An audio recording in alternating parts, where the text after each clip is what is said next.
Old man here. Today we are going to make some pig slop. Coming right up.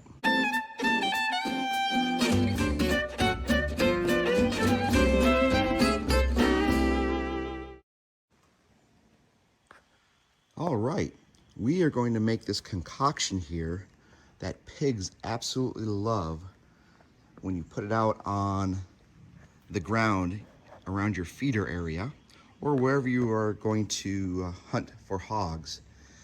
And it's very easy to make, and I'm going to show you my recipe that has been bringing in hogs over the last 6 months or so.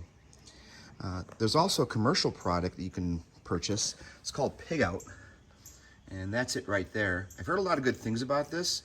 I haven't used this yet, but I am going to try this on some of the roots that are out there and whatever else I want to put that on. It's supposed to have a very strong attractant smell. It's got molasses in it. You can also buy a gallon of molasses at Tractor Supply. There's a couple of other places online you can buy them.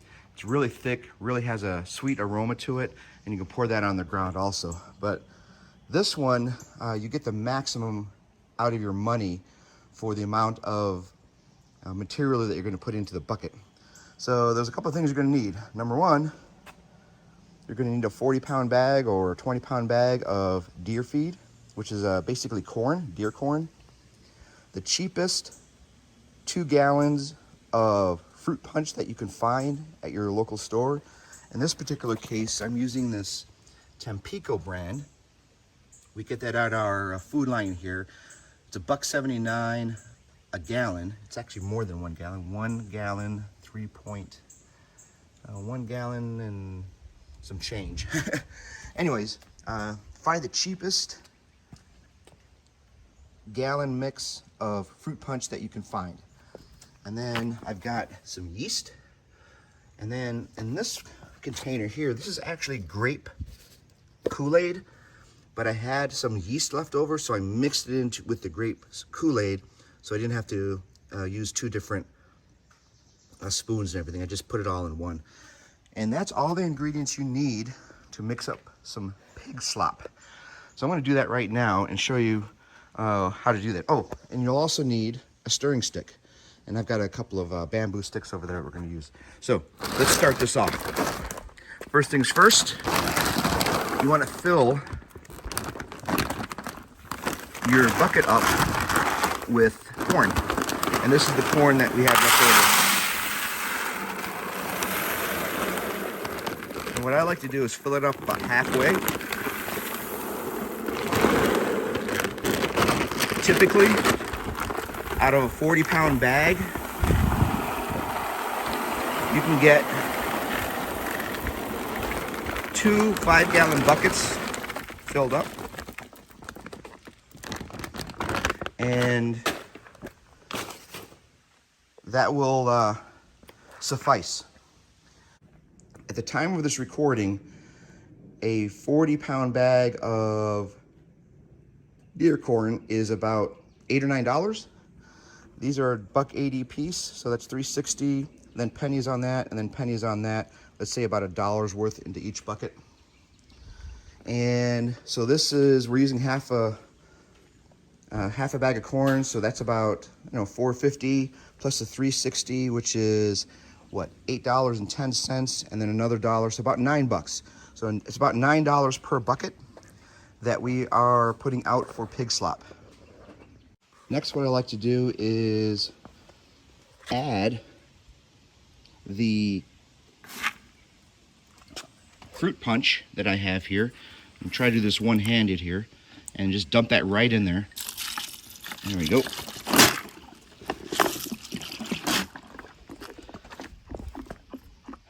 Let the corn gobble that up. Same on this one.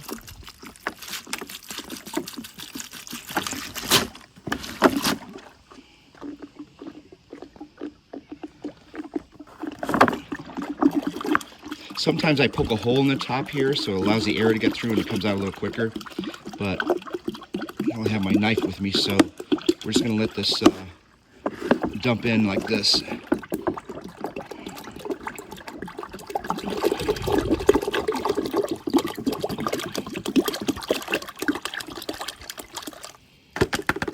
And I usually save one of these. I have one of these in my sink because what will happen here is after you stir this up, overnight, all of the corn will soak in the fruit punch and the corn will actually be showing again.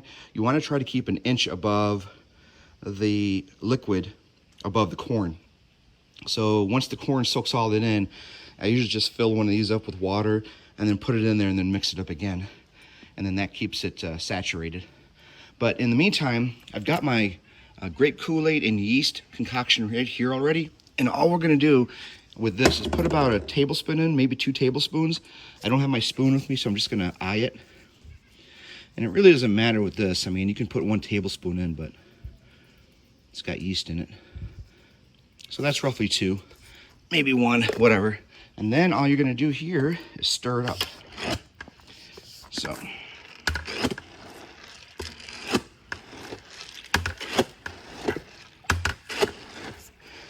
And for those of you that know what yeast does, it will actually start the fermentation process of this concoction.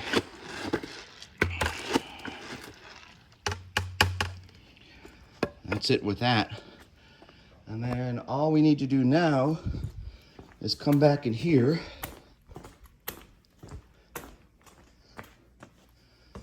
and get your lid.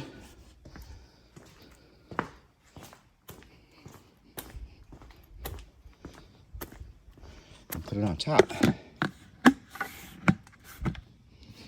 And let that ferment overnight. Now what's going to happen, as I said, the corn will absorb all of that fruit drink. It will start to ferment and it'll actually start to bubble up a little bit. And in this heat, it's not that hot out today, but in this heat, it will get pretty raunchy and nasty. And then when you set that out for a week, it's really, really bad. Now, we are going to head down to the property today because I already have a bucket of this sitting in my blind that we're going to put out today. But I'm going to take this one with me. I'm actually going to fill this up with water to the top so it doesn't dry out too much. And then we're going to let that one sit in my blind, and we're going to take the other one out and pour it out all over my blind area. But you will find that this is going to get really nasty here over the next week. And what you want to also do here is every day just want to stir it up a little bit just to make sure everything's working correctly. And trust me, you will get that smell in your lungs and woo, it is nasty. So let's head out to the blind and put the new slop out, and we'll show you what that looks like once we open the lid to that. So until then. All right, we made it to the blind area, and you can see it is coming down like crazy rain here. And I forgot to bring my rain equipment, rookie. So we might just wait here a few minutes, just a little, get back down to a drizzle, and then go over to the blind that is sitting right behind me here. I don't know if you can see it or not. Probably not. And then I've got the slop in the back, which we're going to replace with the slop that's in the blind back there. And then we'll walk the old slop down to the mud field that I am expecting to see when we get down there. So we will show you that here in a few minutes. All right, we got the slop out of the blind from over there. Todd's in there now. Yep, he's got my back because I don't have my weapon with me, just in case something comes out, but he's got his with him. And then you can see all the water running down the path over there. But I did want to show you the slop looks like. It's coming down so hard that the rain is actually seeping through the umbrella. But let me show you what this looks like. Try to do this one-handed here.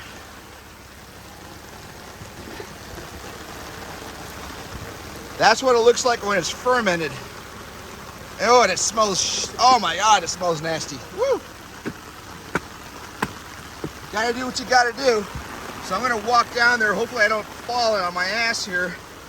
And get it put down, but it is soaking. So stay tuned. I think this is the dumbest thing I'm doing on these hunting grounds.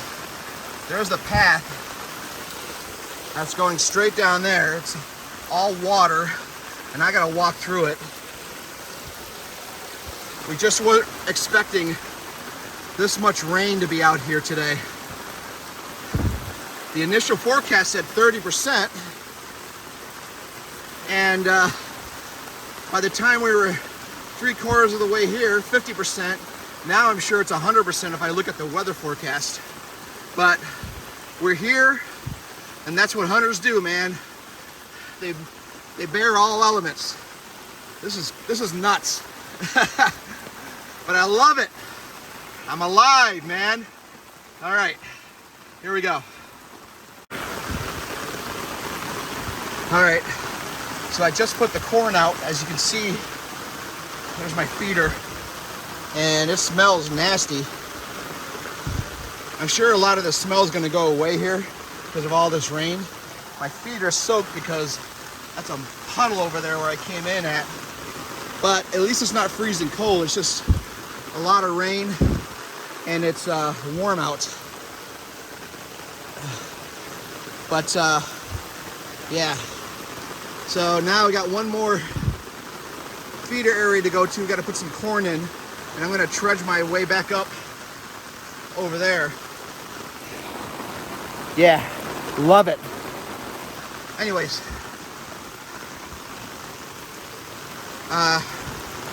we'll see you back up there.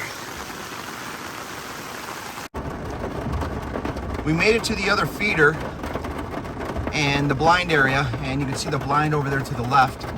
And if you look behind me here, you can see the other feeder through the window, and Todd is going to fill up that feeder with a couple of bags of corn, and then we're going to call it a day. We're covered by the canopy of the trees here, as you can see, so the rain's not hitting as hard on the truck as it was at the other area, but it's still coming down at the same rate. All right, we are driving out of the area now. We just filled up a couple of bags in the feeder, and we are going to get off the property so we can get back home and stay dry the rest of the afternoon. So with that, we are going to close this one out and call it a day. So until the next series, peace out.